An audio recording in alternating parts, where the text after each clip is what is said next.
Сәлеметсіңдер ме балалар? Әліппе сабағын бастайық. Сендерге біздің бүгінгі жаңадан өтетін әріпіміз бен дыбысымызды айтпас бұрын жұмбақ жасырғым кеп тұр. Кәне, дайынбыз ба? Онда тыңдаңдар. Дәмі де жоқ, түсі де жоқ, пайдаланбас кісі жоқ. Бұл не? Кәне, ойланып көріңдерші. Бұл балалар жауабы су екен. Иә, балалар, енді су деген сөзде бірінші қандай дыбыс естіп тұрмыз? С. Дұрыс айтасыңдар. Балалар, енді кәне С әрпін біз өзіміз жазып көрейік. Қолымызға қаламсапты ұстаймыз. Бірінші бас әрпін жазамыз. С әрпі жарты дөңгелек болып жазылады. Яғни жарты шеңбер. Кіші әрпі де дәл солай, бірақ кішірек қып етіп жазамыз. Қайтадан бас әрпі, кіші әрпі, жартылай шеңбер. Жақсы, балалар, бұл С әрпіне айды да ұқсатсақ болады, жарты айымыз С әрпіне ұқсайды. Жақсы, енді балалар, кәне С әрпін ауада жазып көрейік. Қолымызды жоғары ұстаймыз, қаламсапты дұрыс ұстаймыз, ал жартылай шеңбер сызамыз. Бас әрпі, енді жартылай шеңбер кіші әрпі. Өте жақсы. Балалар, енді бірге С дыбысын айтайықшы. С. С. Балалар, мен қалай айттым? Созып айттым ба?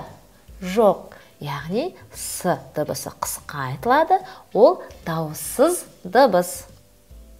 Балалар, енді С дыбысы және әрпі қандай сөздерде кездеседі екен? Көрейік.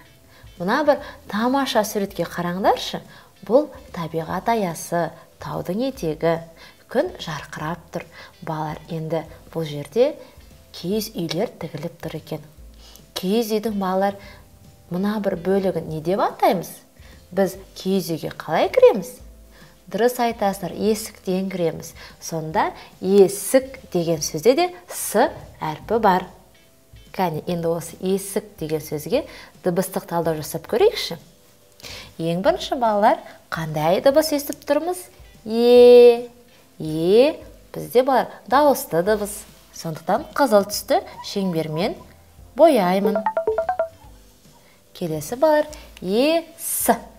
С дауыссыз дыбыс. Көк түспен бояймын шеңберді. Есік. Дыбысы бар. Дыбысы дауысты дыбыс. Соңында бар қандай дыбыс естіп тұрмыз? К.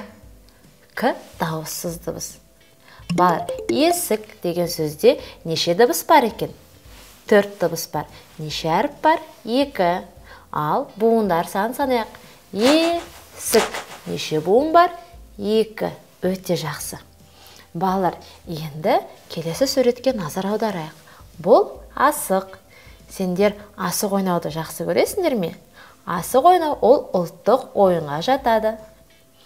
Асық деген сөзде де С дыбысы сөздің ортасында келіп тұр. Енді дыбыстық талдау жасап көрейік. А дауысты дыбыс. Ас. Келесі әрпіміз С дауыссыз дыбыс. Асық. Дыбысы бар. Бізде дауысты дыбыс. Және соңында Қ дыбысы. Ол дауыссыз. Асық деген сөзде де балалар 4 дыбыс, 4 әріп бар екен. Және 2 дауысты дыбыс бар. Бұл 2 буын бар деген сөз. Жақсы. Енді келесі балалар суретке қарайықшы. Бұл бізде сандық. Балалар, сандық бізде әдемі ұлттық ою өрнектермен әсемделген екен. Сандық деген сөзде С сөздің басында келіп тұр.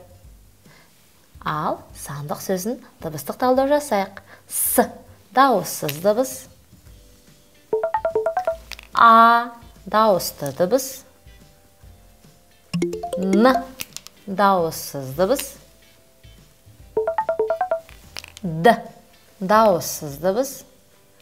Д-дан кейін ы дыбысы тұр. Сандық. ы дауысты дыбыс. Және қ дауыссыз дыбыс. Өте жақсы. Енді кәне дыбыстар санын санайық. 1, 2, 3, 4, 5, 6.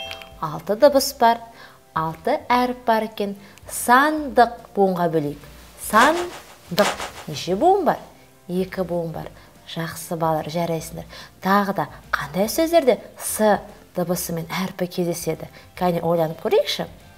Сағат, және де сұрақ деген сөздерде. Адамның аттары да бар с әрпінен басталатын. Самат, Сара. Өте жақсы. Енді сендер өздерің с әрпінен басталатын тағы да басқа сөздерді жазыңдар. Жарайды ма? Бүгінгі біздің сабағымыз сендерге қызық болды деп ойлаймын. Келесі кездескенше сау болыңдар, білімге құштар болыңдар.